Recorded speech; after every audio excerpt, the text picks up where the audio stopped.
Hi everyone, welcome to another episode of Single and Married with Ezzy. I am really excited to bring today's episode to you.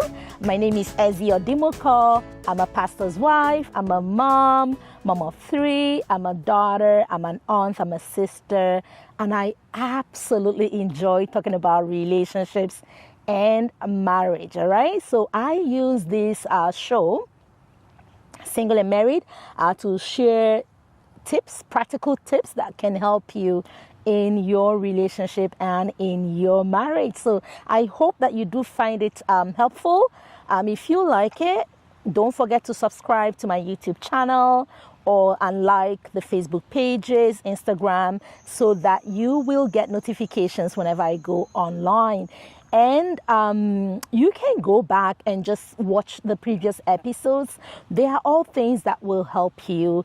And I hope, my prayer is just that you put it into practice so that your relationship and your marriage can work. All right. So today I have an interesting topic for you.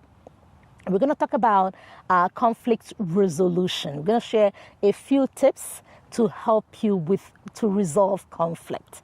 We know in marriage there will be conflict, right? There will be conflict. Conflict can arise from different things. You know, you guys have a difference of opinion about anything. It could be small, it could be big, major, minor. That could bring about a conflict. So the question is, how do you resolve conflict effectively so that it does not destroy your relationship? So that's what we're going to be talking about today. And I'm going to share just briefly from my book, Relationship Smart, Love, Courtship, and Marriage for Every Woman. So that's what I'm going to be sharing from. If you don't have it, it's available on Amazon. And as well, my new book, Brighter Days, is also available on Amazon. So I will be sharing with you a few tips to help you to resolve conflict effectively in marriage, right? So if your marriage is going to work, you need to work hard at it. Marriage is not, like kids play. You need to work hard at it. And when a marriage hurts, when a marriage breaks, it's not good for anyone. It's hard, it's difficult, right? So the goal is not, when there is a conflict, the goal is not to win, right? Because when you win and your partner loses, you have both lost.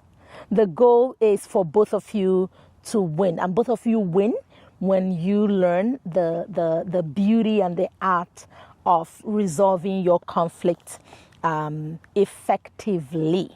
So number one, when there is conflict, right? Number one is spend time together. Okay, when you guys have gone through a conflict, the natural inclination is to distance yourself, right? That's where we start the silent treatment. You're not talking to the person, they're not talking to you. People sometimes even leave the bedroom and they start sleeping on the couch or what have you.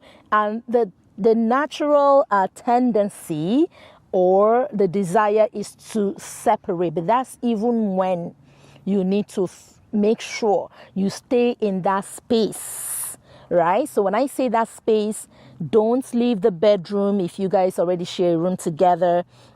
Don't leave the home or the apartment if you guys already are living together. Force yourselves to stay within your space. The reason for that is when you stay and spend that time together within that space, the likelihood of you guys finding resolution faster is there than when you now take time apart and when you pull away and when you stay apart. Now, that being said, we know that if it is something maybe severely, serious, you may do need to spend time apart, and that is a different thing. That's not what I'm talking about. I'm talking about regular, everyday conflicts that happens in the marriage, right? And the temptation is there for you to, you know what, I'm going to go sleep over at mom's today, or I'm going to go sleep over at my friends today. Resist that temptation and stay put. Stay in your space. Remain in your space. Don't move bedrooms, don't move homes. Just stay in that space so that you guys can force yourselves to spend time together, and you get the resolution that you need faster. And I talked about sharing a bedroom. Now, some cultures I know promote, wife has her own bedroom, husband has her own bedroom. I think that was then. I don't think people do that now. I could be wrong. But if you are going to learn to solve conflicts faster, easier, stay within one bedroom. Okay, use one bedroom. It will help you guys to get closer. It will force you guys to share a space together. All right. And so what I wrote here, even if your mom had a separate room while you were growing up, it's always a good idea to share the same bedroom and bed with your spouse without the kids. Okay, without the kids. Hey, people, if you have kids, so now marriages are different stages. If you have the stage where you still have little kids, right? As soon as that child is, even if they're still a baby, find, if you have the space, find a room, put their cots in their room, have a baby monitor where you can watch your baby from time to time. But it's good to introduce kids to their own room early on, right? Please, please, please don't do this thing of having your kids in the middle, in the bed, and no. Men generally don't like that. Women, we are the ones who, if we could, we will keep the kids for till 12, 13, 15 years in the same room. So don't do that. Transition them early.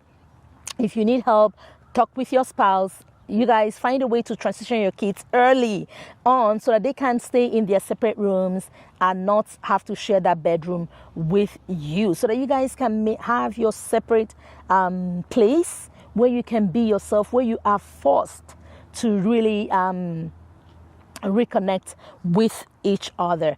Number 3, don't bottle up everything. Now, when there's a problem, again, the natural tendency would be to, hold it in, hide it, and just let it stay there and fester.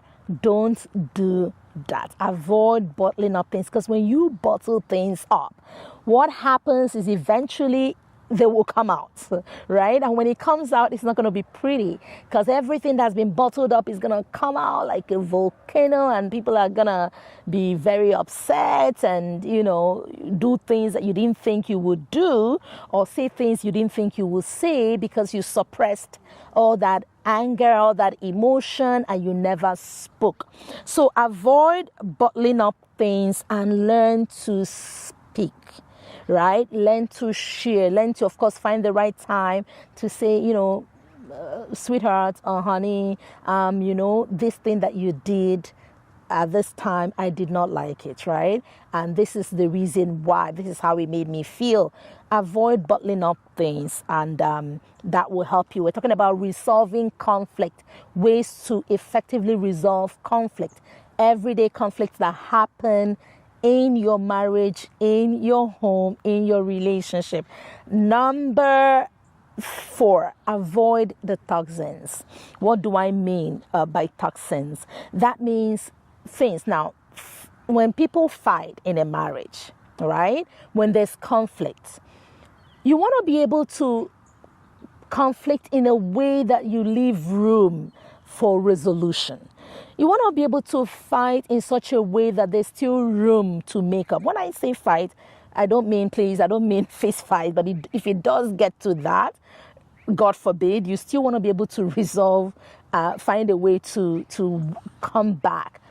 So, avoiding the toxins, that means when you fight, avoid name calling, right? Avoid those things that you will say that even after the fighting is over and the argument is over, you just can't take those back, right? When you calling your partner names, you're calling them names that, that are not even in a book. How do you expect, how are you going to be able to take that back when everything is done and over, right? So avoid the toxins, avoid name calling, avoid humiliation, avoid, content, avoid those things. When you say things like, oh, I should have listened to my father. My father told me not to marry you. If you say that to your wife and later you guys resolve, you think she's going to forget that you said your dad told you not to marry her? So things like that, you don't want to say things that you be very, very difficult to walk back from, right? So if it means, you practicing to hold your mouth, finding a way not to say things that will hurt. Because when you are in a marriage, certain things that, the weak points, right, for your partner. But that knowledge should not be used as a weapon to weaponize it and say things that are so hurting that you just damage the person, right? So that's what I mean by avoiding those toxins. Don't do things that will humiliate the person, and never, ever, ever, ever, ever, ever lift your hand on your spouse, right? And those are things you can't undo. Like, you really can't undo, right? Don't call the person names. Don't say things that you want to really crush the person's spirit, because those are very difficult to undo. Number 5, I believe, always apologize with affection. All right? Conflict is sure to come in every marriage, in every relationship. But how do you come back? Always apologize with affection, right? So, yourselves, your wife. Husbands, if you're listening to me, even if it's your wife that, was at fault, it's okay. If she's not coming to apologize, go to her, my love, this and this you did, I didn't like it, but I forgive you. She's your wife, right? She's your wife. You're there to help her, to nurture her, to love her. And when you show leadership in that area, she will even be more able to listen to you and take corrections and not to do that again. Woman, if you're the one listening to me, don't say, I'm going to wait. No. Even if you're not wrong, for peace sake, my love, this thing and this thing, the way you spoke to me, I didn't like it. However, I forgive you. The Bible says to seek peace, right? With every man, as much as lies in you. But especially if you're wrong, you want to apologize. The moment the Holy Spirit prompts you, apologize. I'm so sorry. I'm really so sorry. It's not going to reduce you. It's actually going to make you stronger in your relationship, right? So learn to apologize. Never be too big to say, I'm sorry. I'm sorry. 2-3 simple words that can really firm up and enhance and strengthen your relationship. Never be too big to tell your husband or your wife, I'm sorry, especially if you have been in the wrong. It's okay. But when you do say, I'm sorry, don't be that person that throws that I'm sorry from across the room, right? You're just about leaving the door, I'm sorry. Yes, you can say I'm sorry, but the other person hasn't taken it, right? So apologize with affection, especially for women. If you're apologizing to your wife, don't say, I'm sorry from across the door. No, go.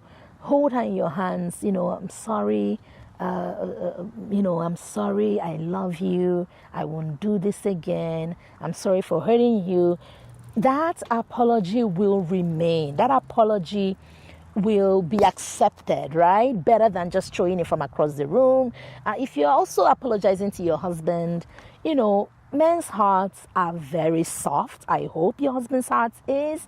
They are easy if you really apologize, I'm sorry, sweetheart, I really hurt you. Hold the person. Show affection, show love. And I believe that it won't be long before you guys get back together. Let's look at another point, and then I'll begin to round up there.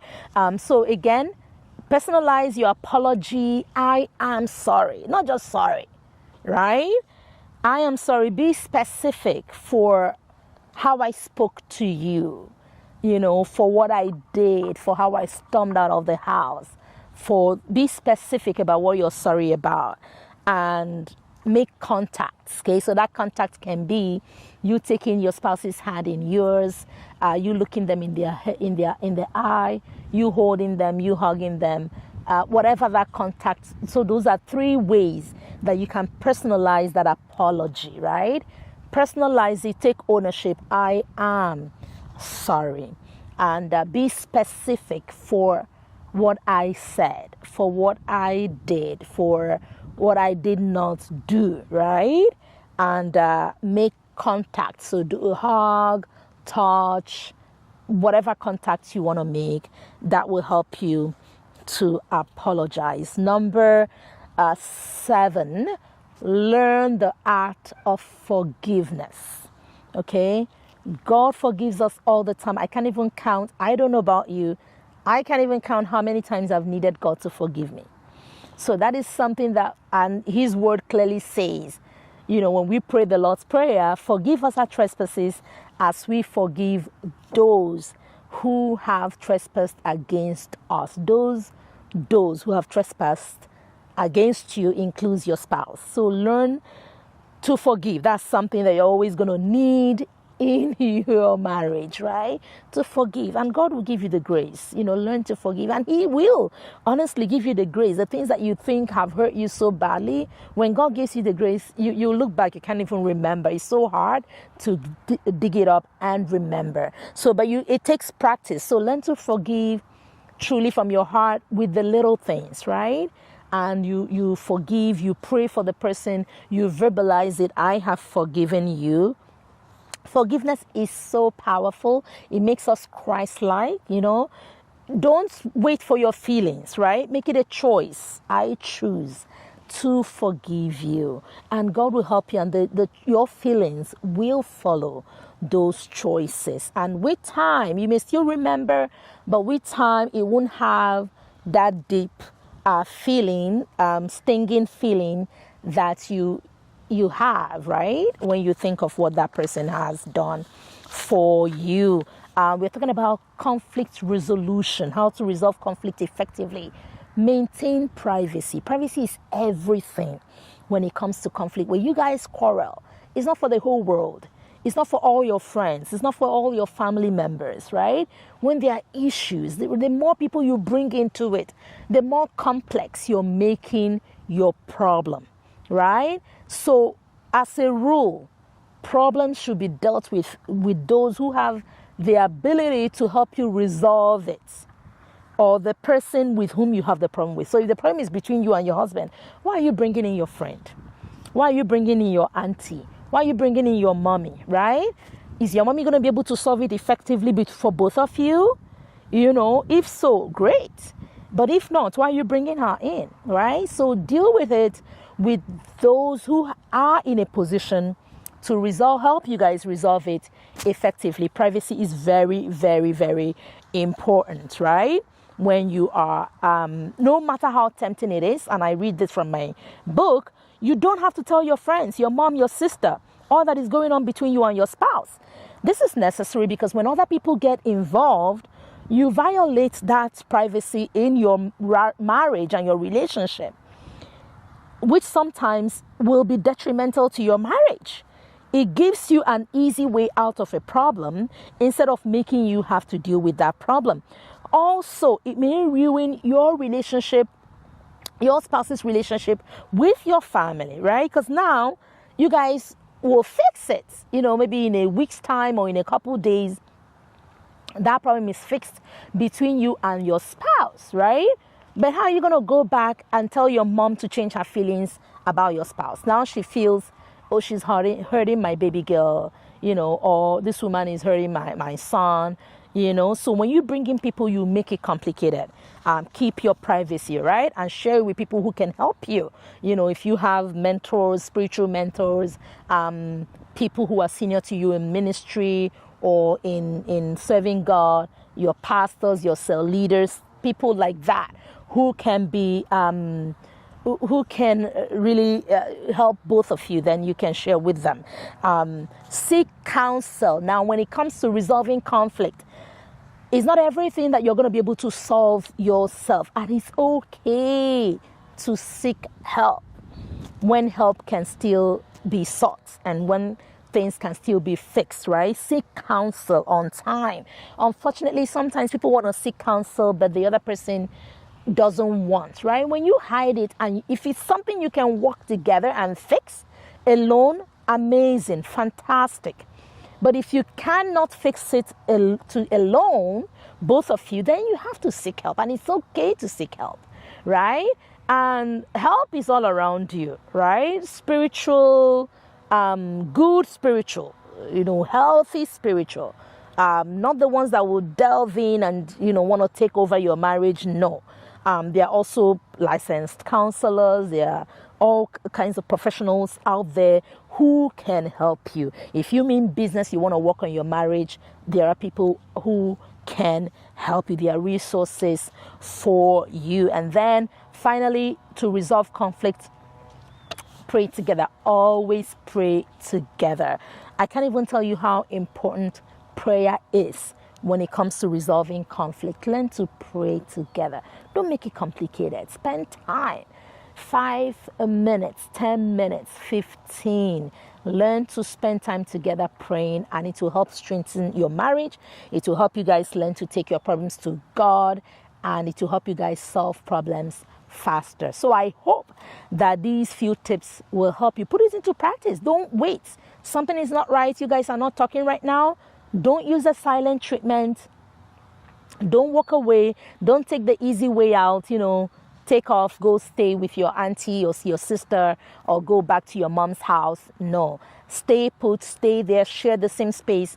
Force yourself to spend time, talk, share, apologize with affection. Just go.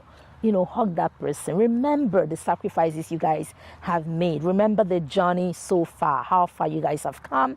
And I know that if you take a few of these tips and put into practice, it will help you come back stronger together. So I hope these few tips have helped you. If you really enjoyed this video, don't forget to share, to like it. Don't forget to go back and watch the past episodes. There's always something for you there. And the Lord bless you, and we'll see you next time. Bye-bye.